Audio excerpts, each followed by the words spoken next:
Ruthie would fight a lot, I think. Oh yeah. Because Ruthie was supposed to put coal in the furnace, but she'd tell my mom, I'm gonna do your hair. You go load the furnace. So Mom would go down there and load it, and then she'd come back up, and Ruthie goes, nah, I'm not gonna do Sounds about right. it. But they were very close. They were I very think close, after yeah. all the kids left the house, it was Ruthie and Mom. Absolutely. Yeah, Yeah, even in the last years. Yeah, they would talk on the phone. I would call my mother and I would want to send the police to the house because it would be like 2 hours of a busy signal. And then I'd go to pick up my kids and she'd be like, oh, I was just on the phone with that Joni. You know? That's right, yeah. They talked a lot. They knew everything about each other, even in their later years, even though they didn't see each other. But I heard all the stories. She loved growing up in Savin Hill. She talked about the beach, Malibu Beach, and all her friends. And they lived across the street from the Spaldings or something, some tennis. Who's that? Yep. Who's that? Is that true? Yeah, that's Spalding. Yeah, I heard that. Yep. They're the rich people with the buttons. The lace curtain Irish. Rich people with the buttons. Rich people with a butler, yeah. And then one time I said, because I've never been here, and I'm looking on a map and I go, Savin Hill. I go, that's South Boston. I go, you're a Selfie. And she looks at me, she goes, I'm not a Selfie. Oh my God. That's so true. My mother would watch the news and she goes, that is not Roxbury. They would come on and say, this bad thing happened. And she'd be like, oh my God, they said Savin Hill. That's Roxbury. You know, that's what she, and I was like, look at her, I go, is that bad? She goes, Very "Yes, I protective know." of their Yes, area. Very Yeah. hoity-toity. Yep. So then when my dad got out of the Navy, he moved down to Mississippi. And she's driving around and she's like, there's a pickup truck. Like, yeah, I'm not living where there's a pickup truck. Very hoity-toity, shady Irish, I guess. Irish Catholics. Irish Catholic, yes. Oh, and very Catholic. Just very spiritual. I love that. Just, you know, didn't have to go to Mass every Sunday, but very religious. Very loving woman. Hilarious. Quite a character. Very strong-willed. My dad did like 3 tours of Vietnam and out on ships all the time. She raised 4 kids practically by herself. When my brothers would get in a fight, she'd come home and they'd say, no, I got in a fight. Did you win? I don't want to hear about it unless you win. You hang out there. Very tough woman. Very sweet and loving, but loved her family and missed you all very much. How many hurricanes? Yeah, she went through 2 hurricanes, lost everything she owned. We lost all the pictures too. So she joked, well, she'd always have a cigarette in her hand. My mom always had a cigarette. Well, so much for family heirlooms.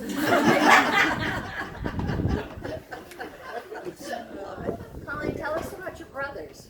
Okay, so my mom married my dad in the Navy, and then she had 4 children. She had my oldest brother, who was a Navy SEAL and then a screenplay writer. He's been married 4 times. So there's a story about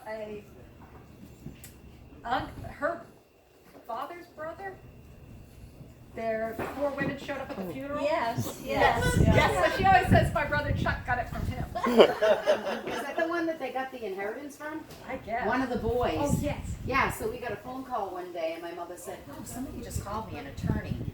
And he said that I had a cousin that died and I was his only heir. Mickey, it was Mickey, Joni, and my mother. And that we had money.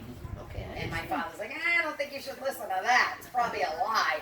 No, it wasn't. It was a cousin that they never knew. It was our grandfather's brother's it was our grandfather's half-brother's son that died with no family. So they traced it back, and it was my mother, Aunt Joni, and Uncle Mickey were the only ones, and I think they got like $16,000 a piece or something like that from his. Yeah, my mother said, I never knew him, but thank you very much. Well, and another story she told about Maine. Yeah. I guess when Maine had 8 children, right? So but Maine's mom was a nurse midwife. Oh, I didn't know that. Not probably licensed, but in those days, the mom would deliver the baby. So after the 5th baby, she told Maine, your husband's an animal, I'm not coming back. That was funny. So, but my mother, she was in my ear the minute I saw that invitation. She said, you better get up there. You better get up there. So yeah, so that's my brother Chuck. My brother Sean was a chief mechanic off of the Noah ships. He just retired. I'm a nurse, and then my sister's a nurse, and she ended up with she had 10 grandchildren.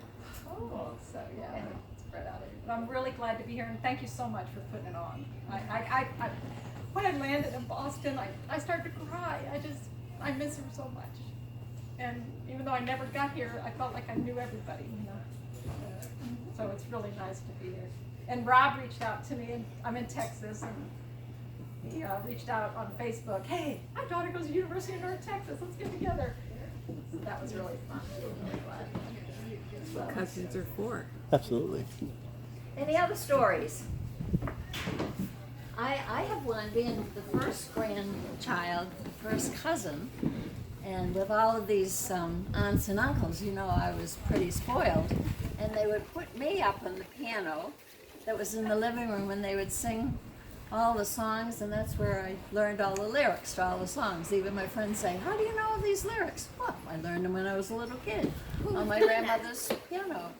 And every Sunday, we would go visit our grandmothers. We'd stop at my mother's, yeah. and then we'd go up to Grammy's, but it was always the most fun at Grammy's. Grammy Mamie. Grammy Mamie, and she would make a cake every Sunday and wait for me until I got there to choose the color of the frosting. And that was the big thing every Sunday, and I could get to lick the bowl, and oh my God, it was wonderful. And she was such a loving person, and that I think that love was transported to her kids. The love of family, the love of service. We hear that all through every one of the aunts and uncles, the love of people and the love of family. That's great. So, we're not even finished today. We're going to my house now for dessert. And ice cream and coffee and more drinks. Can I take the frosting? Yeah,